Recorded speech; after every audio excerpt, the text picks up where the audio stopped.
Hey guys, Tinder Drift, and we're back with another video. Today we're actually back here with the GTS Corolla.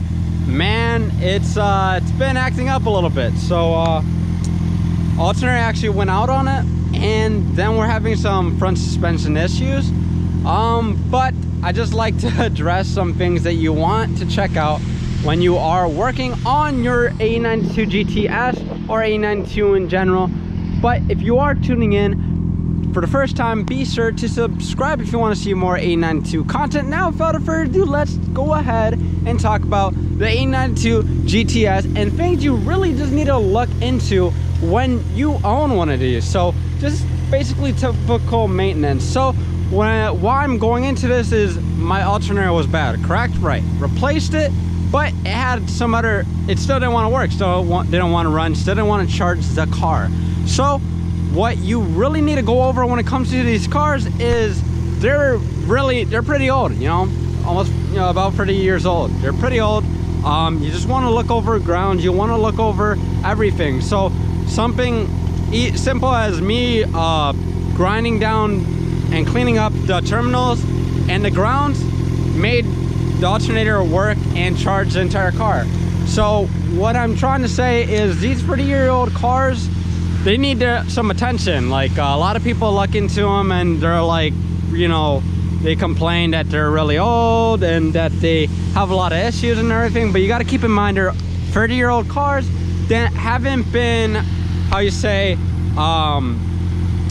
rebuilt, and every single part in it's rebuilt. You know what I mean? All these parts on the car are 30 years old, so until you attend to them, they're still going to be 30 years old and they are going to break. And it's pretty amazing that they've lasted this long in general. So my number one advice is when you guys do snag one of these Ae92s, be sure to give it the proper maintenance that it really deserves. So going over obviously the most ideal and important things like the distributor cap, coil cables, the spark plugs, the rotor for the distributor, you know, air filter, battery, clean up your ground connections everywhere with a nice wire brush.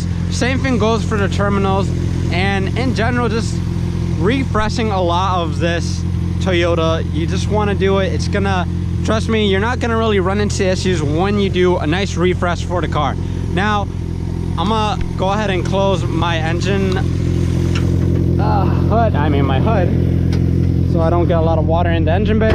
But yeah, like I said, just going over a lot of the things in these old Toyotas is one of the best ways to keep it running great. So I highly suggest, you know, doing those the fluid exchanges, basically renewing all the fluids and renewing all the parts. And trust me, you're not really gonna run into a lot of the issues that a lot of us run into when we are dealing with these old cars. Just basically restoring it to how it came out of the factory. My goal for this car is to eventually do that, just get everything OEM new, and so I won't have to worry too much about it breaking down. It's still a reliable car, and it always has been.